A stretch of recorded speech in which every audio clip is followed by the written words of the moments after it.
Take what you want from me. I'll give you everything.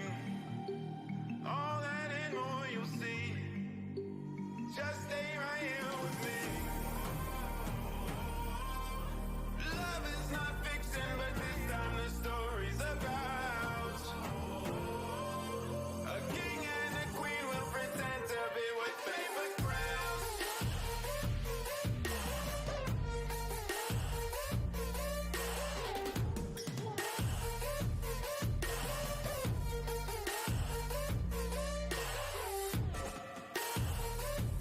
With paper crowns.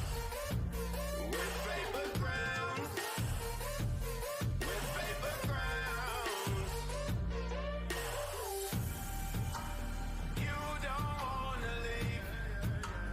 I'm the one to keep. Unknown enemies out of our fortress with paper crowns.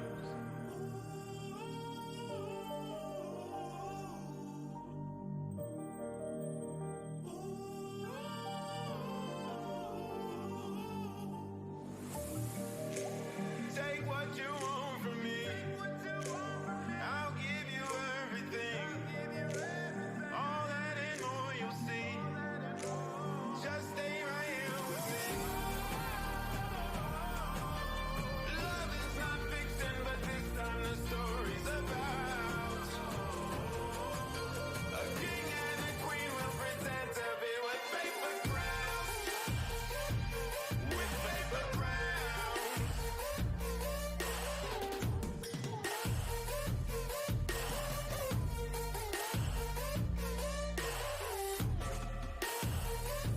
With paper crowns. With paper crowns. A king and a queen will pretend to be with paper crowns.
Hey, welcome everybody. Thanks for joining us tonight.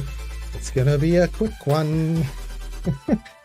There's an apocalypse happening in the Southwest, so definitely want to start thinking about what global warming actually looks like in the future, because I don't think it's going away.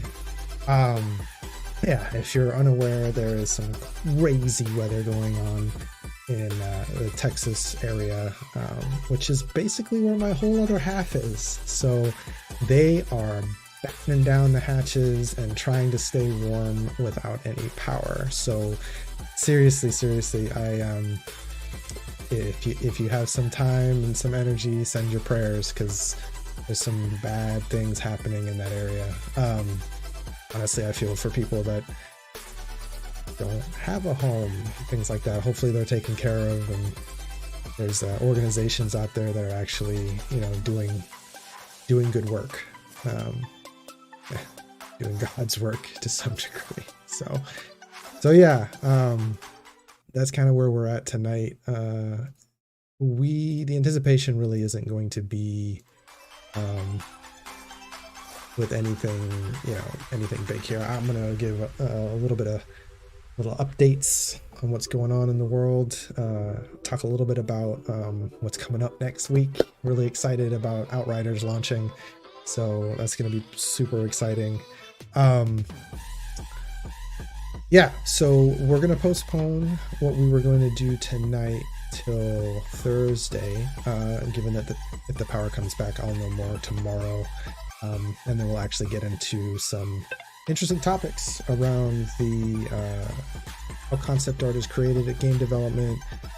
We have an animator that's coming on, so he's a little bit further down the line, so it's like character development, concept art, 3D art, and then animator. So we're gonna have a nice little idea of how things go from creation, which Kev has done a few times, how the concept artists kind of get that, what they do with it.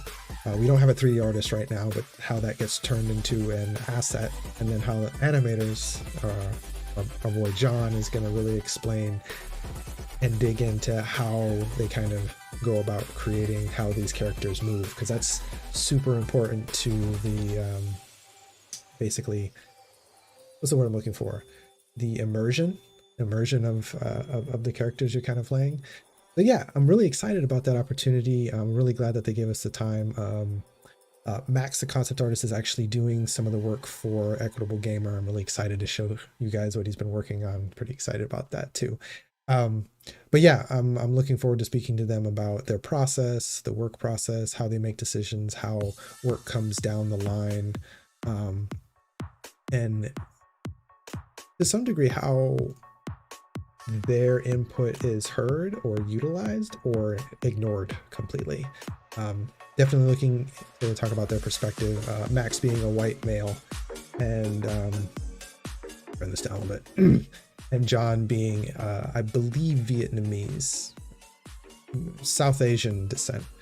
So definitely some really interesting ideas and concepts coming on and going through that. So stay tuned. Thursday, look forward to it. As for tonight, I'm basically just going to kind of give you a quick rundown of some things that happened the last week leading up to today.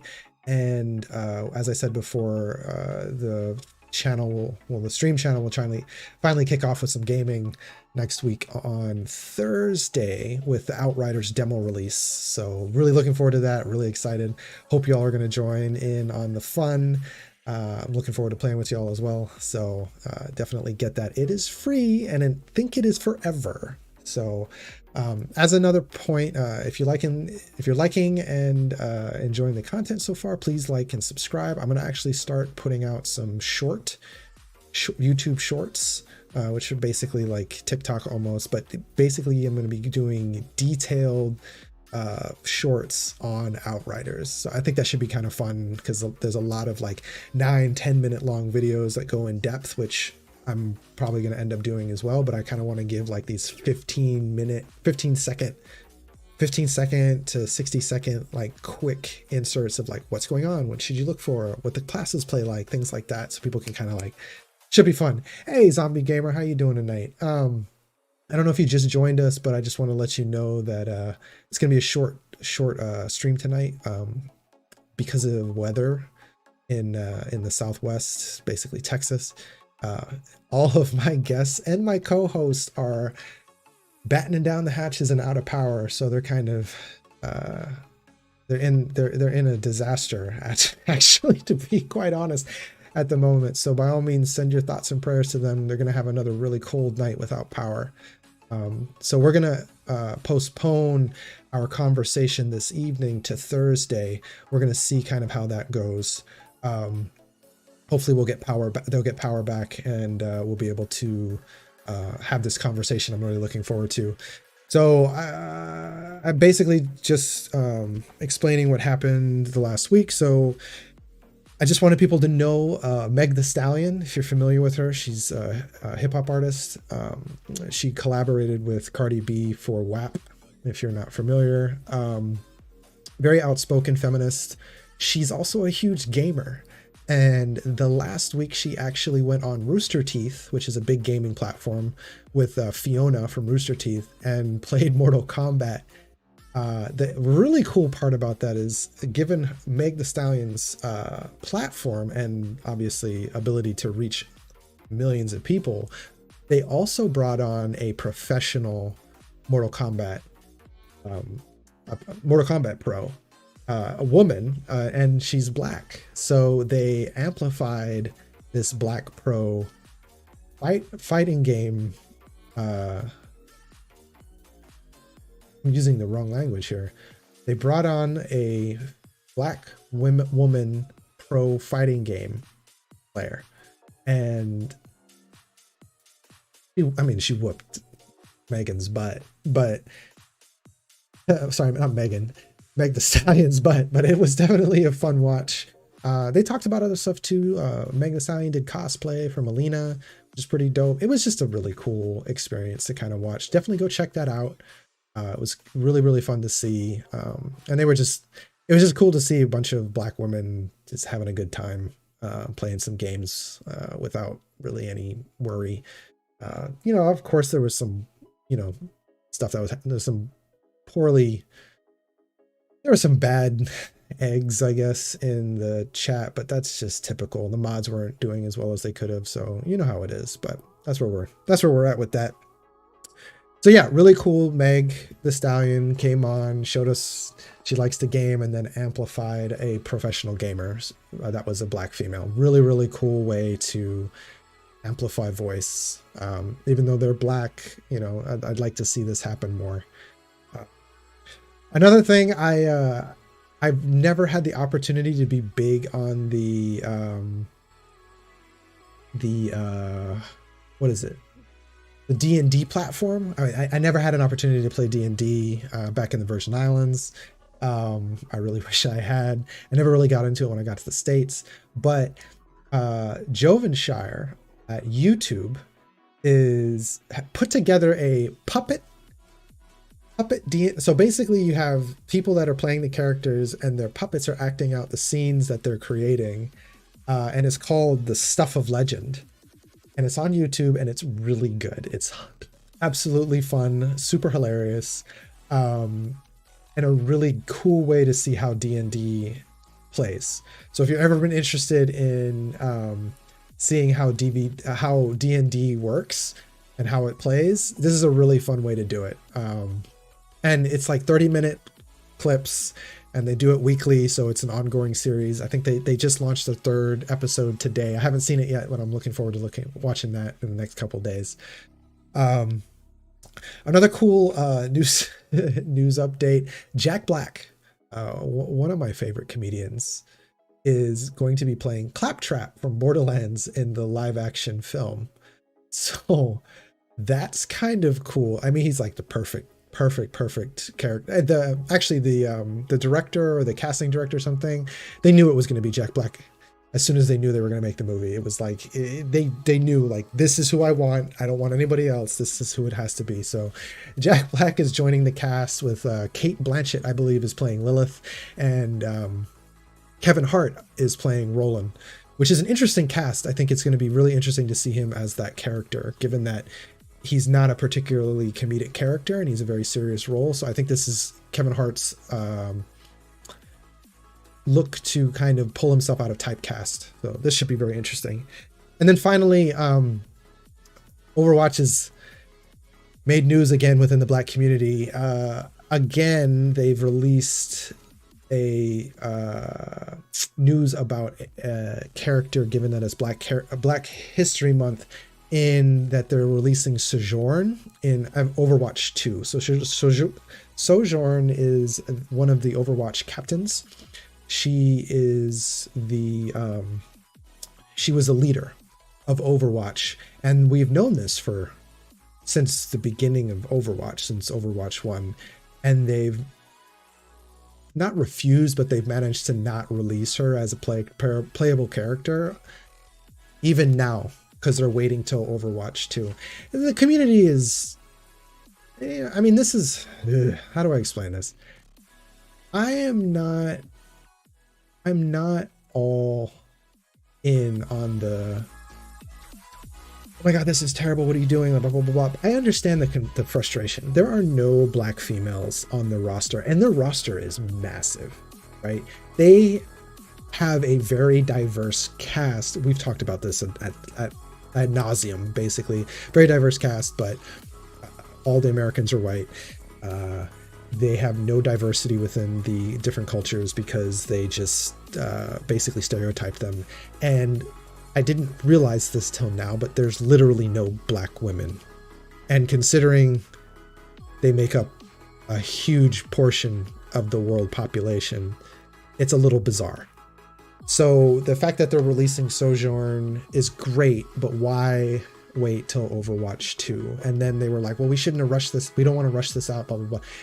This is just a lot of, back and forth. It's an interesting topic. It's one that should be had. It's one that should be elevated. It's one that should be out there. And I'm glad people are having the conversation. So that's where we are with that. And that's really it for me in regards to like kind of the more updatey kind of situations. As far as Outriders, so this is what I wanted to talk to you about what's going on with Outriders. I'm really excited. I've been digging into it. I'm gonna start some YouTube shorts where I'm gonna give like really little detailed information and like quick rapid fire segments about the game, about what we're looking forward to and things along those lines. So if you're interested in Outriders, definitely like and subscribe to the YouTube channel. I'm going to be popping that information up pretty shortly here, and you'll get a really good idea of what the game is about. This is what I'm going to be predominantly playing when I'm on. So when I'm streaming, I'm going to be playing this game. When I feel like playing a game, I'm going to be playing this game. I'm looking for people that are interested in playing as well. It's a party of 3. I'm going to set up a Discord so that we can create some community around that possibly, and that's what I'm looking forward to. I am going to be focusing on the tank class. There's 4 classes. There's a Pyromancer, Technomancer, Trickster, and Devastator. Devastator is the tank-focused class. Obviously, you can still do DPS. They all can do DPS. They all can technically tank, but this class is kind of built around the more meat shieldy, I'm in the fray kind of. And then the Trickster is your assassin, controls time, and it's more of like a engage, disengage class. And then Pyromancer is your mid-range dot DPS caster. So it's about time-based attacks and dots. And then your Technomancer, which is kind of like a summoning class. You summon a lot of gadgets, like you have certain types of like proximity mines and grenades, cluster bombs. You have turrets that you spawn, and then you also can spawn a Gatling gun and or a rocket launcher, and they both have very different purposes, right? Those are the 4 classes. Like I said, just follow the YouTube channel. I'm going to start putting out a lot more content for that game as we start rolling up. A lot of people have done it like back. I'm going to start doing it now as we start getting closer and closer to this release, which is going to be on Thursday. And that is it. I don't want to give anything away for the next stream on Thursday. So definitely follow. I'm going to check in with my team tomorrow, see what the power situation looks like. I'm not going to promote Thursday until I know better, but definitely, make sure you're on Twitter. You can, if you know me personally on Facebook, you know me personally on LinkedIn. Twitter's the best bet, obviously emails, things like that, but I'm really looking forward to that conversation. I think it should be very interesting. And beyond that, again, the weather's really crazy. Like, let's keep everybody in our prayers that's out in these really cold areas that have no power. There's a lot of people out here without any power. Kev, John, and Max, all 3 of them were supposed to be on tonight. They don't have power. It's very cold. So definitely keep these people in your prayers.